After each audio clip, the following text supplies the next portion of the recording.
Tuguti ko paabot sa singkasing o mainitong pagtimbaya una sa tanan, sa community of praise, sa mga magbalantay sa kalag, mga kaparian sa ato ang parokya, una sa tanan, sa atong kura paroko, Father Ervin Garsuta, sa iyang kaawag ang mga pari, Father Ruel Pangan, og ni Apo di dinhi tigdamang-tabang ang bagong haon, bagong graduate, batid sa liturhiya sa simbahan, Father Aljan Minyusa, bagong uli gikan pa ni sa Roma. Sa mga kadakuan sa atong diocese na dinhi karon atong Vicar for the Clergy, Monsignor Efren Bungay, atong mamahandi sa diocese si Father Prem Supremo, mga kaparian sa atong vicariate sa Our Lady of Mount Carmel, mga kaparian sa seminaryo, mga religious priest nga ni adin hikaron, mga patsep, ang uban missionaries, mga opisyalis sa ato ang Parish Pastoral Council, Parish Finance Council, mga opisyalis sa atong lungsod, mga parokyano, mga devotos sa Diyos nung Bata Senior Santo Niño, mga namista, mga namakals, ug mga gahuat nga padadag bring house. Kaniniyong tanan, good morning! Happy Fiesta! Viva Senior Santo Niño! At ang atagan si Senior Santo Niño sa masipang pakpak. Niyari po dinhi ato mga kura paroko sa matawag banikanhi aing panahon. Niyas Father Nonoy Bisol, Father Undoy Salas, o bago-bago pa si Father Linuel. No, pakpakan na to sila kay mga tiguang na intaon. Daghan nag-uban, no. Siguro gipabunjaga ang mga gipangbunjagang Father Nonoy Bisol ani nangapo na pud tingali, no. Gipasidunggan na to karon mga igsuon. Dili lang usa ka ordinaryo nga santo or santa, but anak sa Dios. Diya sa bayhon sa usa ka bata, Senior Santo Niño. Unya unsa man kamahinungdanon di ay ang yugto sa pagkabata. Nganong ang Dios mibuot nga moagi siya o mupakita siya diya sa bayhon sa usa ka bata.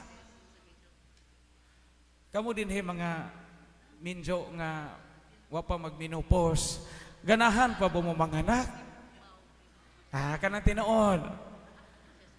Bantay bitaw di mga buntis ron tuiga. Og nahigugma ta og gadibusyon ta sa Dios nung bata, primero nga angay natong buhaton nga makapakita kita sa gugma sa usa ka bata ang pagproduce og mga santo ninyo og mga santa ninyas sa atong pamilya. Ang debosyon sa Dios nung bata trace nato og mo tan-aw ta sa panid og anib sa kasaysayan. Duha ka mga santos o medieval saints nga sila mo'y maingon tagpo nga mga pioneer, mga pioneering saints sa pagdebosyon sa gitawag og Holy Child or Dios nung bata. Primero tingali nakadungog na mo niini Saint Francis of Assisi. Now, familiar man na sa Saint Francis na to. Si Saint Francis of Assisi mo'y unang gagama og Belen.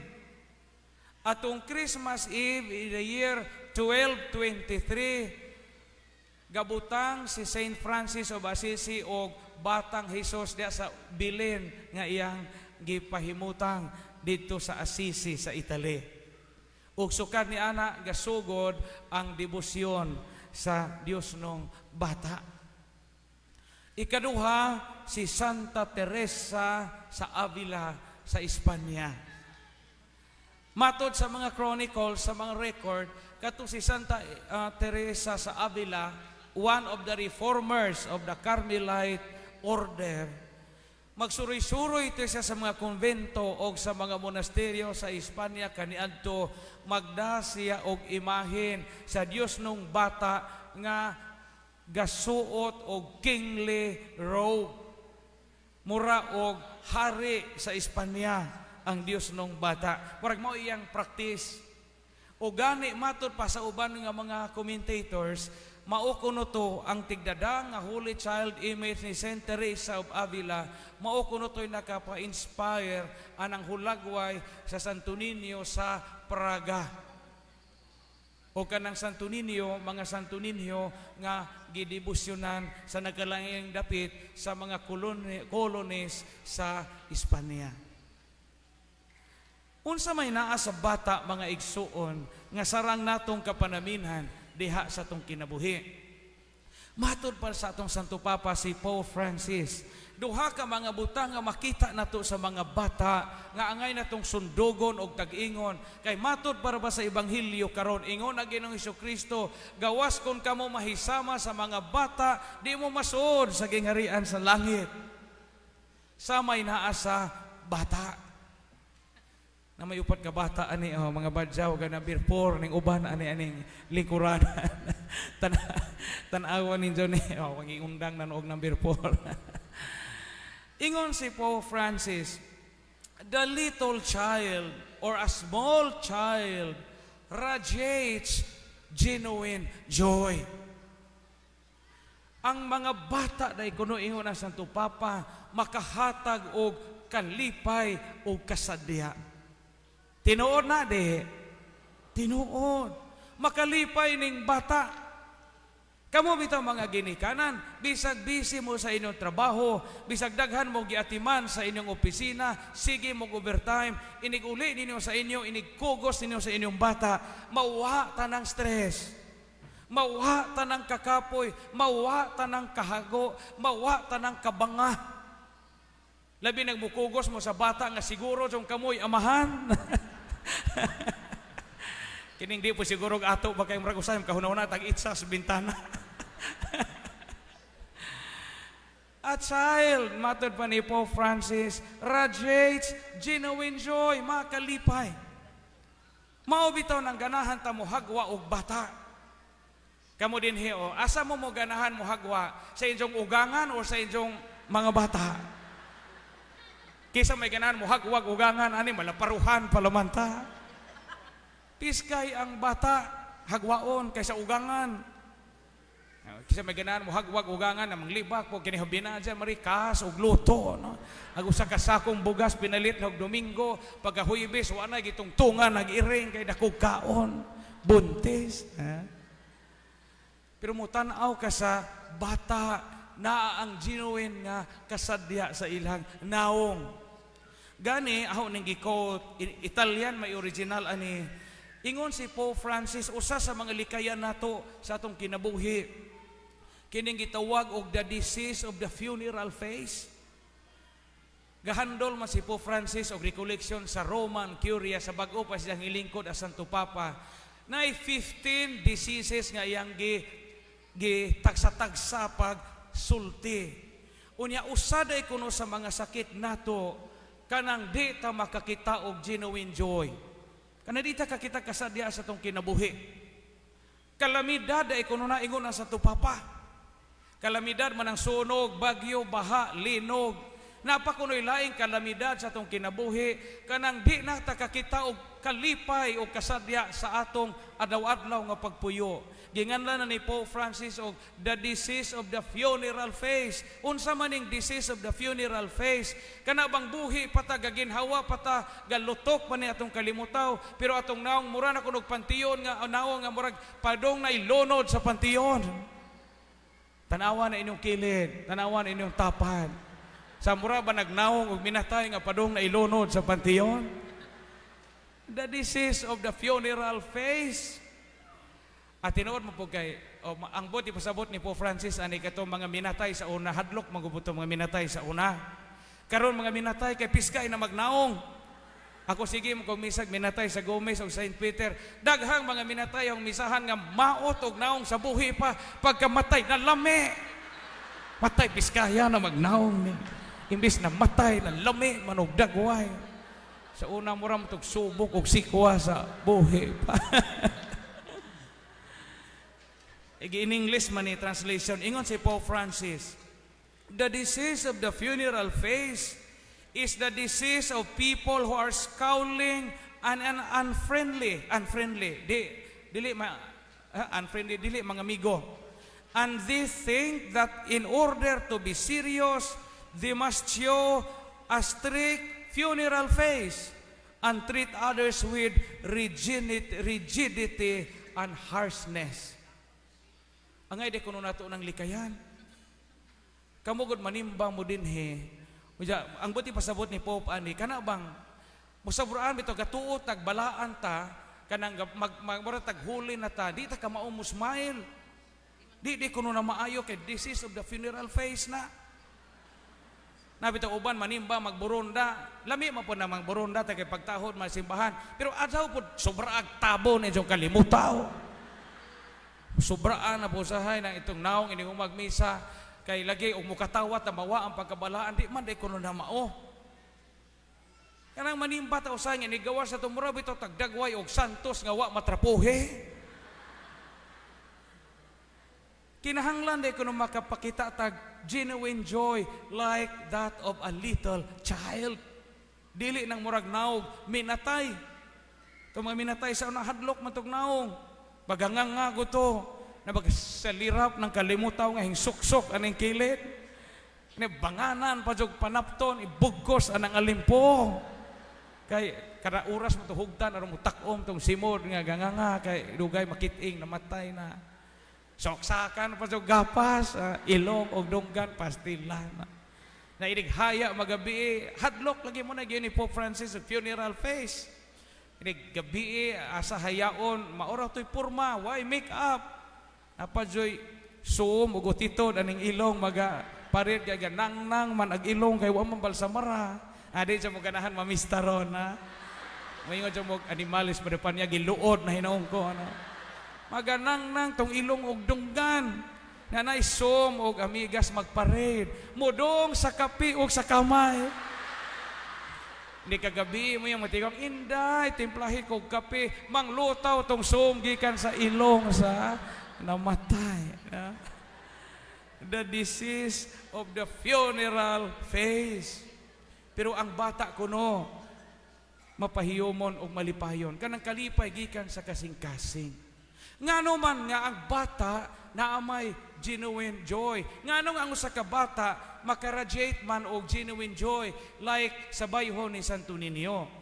Ang bata limpyo kasing-kasing. Diyan may gitiner nga mga hinanakit ang bata.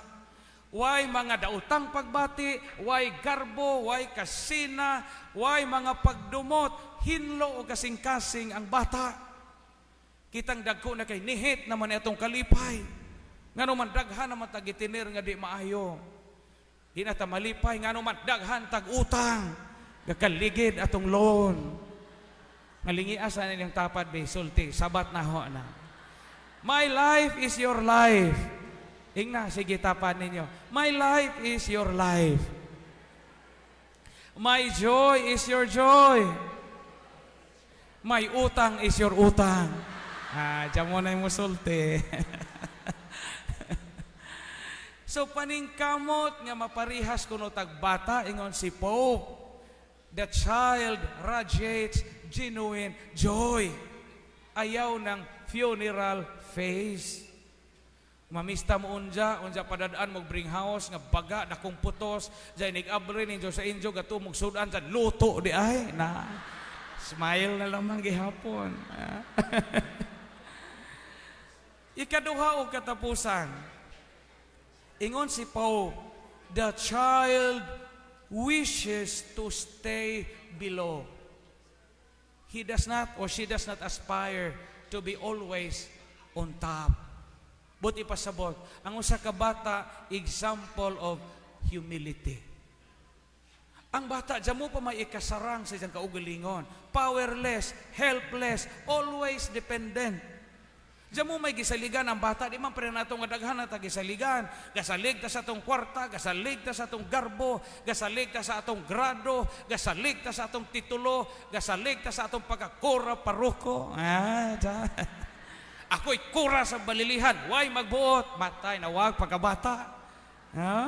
Nga na usahay ang tao. Pero ang bata, diyan mo man siya gisaligan, di pa po siya makasukog sumbagay. Always dependent, example of humility. So ingon si Pope Francis, the little child always loves to stay below because he cannot be on top. Kay wa pa man say gahos. Day istorya sa maginikanan nga nang hambog sa ilang mga anak o kinsay sikat. So tapok na dito mga inahan. Unang inahan, ingon siya, ahong anak mga mare, ambasador, bisag asa maasayin, tinahod. Hala anak, paso. Ingon ag mga inahan, yung mga kumari na dito, pagpaso sa iyang anak ng ambasador, uy, wow, Your Excellency. Your Excellency, may tawag ang ambasador. Ingon po usa ka inahan, ladyo ra na, ahong anak mga mari, judge, sus kuyaw nga huwes, mausintensya nig life imprisonment, reclusion perpetua. Hala anak, paso. Himpasog yung anak nga huwes. Ingon ag mga inahan dito mga tao, wow, Judge, Your Honor.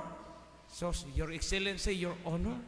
Ikatulong inahan, yung anak mari, sus kaybaw mo, sikat nga pare, maayo mo wali, summa cum laude, taas kaayong maayo nga profesor sa seminaryo, hala anak, paso. Gipapaso niya anak nga pare nga sikat o banggiitan. Ingon ang mga tao, wow, Your Reverence, Your Excellency, Your Honor, Your Reverence. So, diha may tayo ikaupat nga inahan nga usara ijang anak. Luoy po din taon kay sinuruyan pong bataa, tinampuhan, no? Pislat pa jog ilong, sapsap pa jog panet. Iyon na ginahan unsaon naman ni Ginoo. Your Excellency, Your Honor, unsa Your Reverence ang ilang title. Unsaon naman ni jamo man po ko ilang anak kasi sinuruyan rago isang anak. Isa na lamang gipapaso. Kay bao sang di siya mo daog. Ja apiki ka jog naong jod. Kanay nigtanaw ni mong mura kag makaihi. Ang tumoy sa ilong hing sumpay sa dunggan. Di so madrawing ag naong. La anak paso laman bahalag pildita. Pagpaso sa isang anak nga apiki og subidaog dagway, ingon ang mga tao, oh my God, hindaog ang isang anak kay oh my God, God. Aguban, Your Excellency, Your Honor, Your Reverence, pilde sa oh my God, daog ag oh my God. Si Santo Niño nagpahinumdom nato sa pagpabilin ng papaubsanon. So sa katapusan, ang akong pagpaambit karon duha ka insights ang akong gipahinumdom nato. Number 1, the small little child radiates joy. Paningkamot nga makakita tag tinuod nga kalipay adlaw-adlaw, pareha sa kalipay sa usa ka bata nga way kaping kabubuton. O ikaduha paningkamot nga nata kanunay diri sa ubos. Di ta makigtupong sa langit.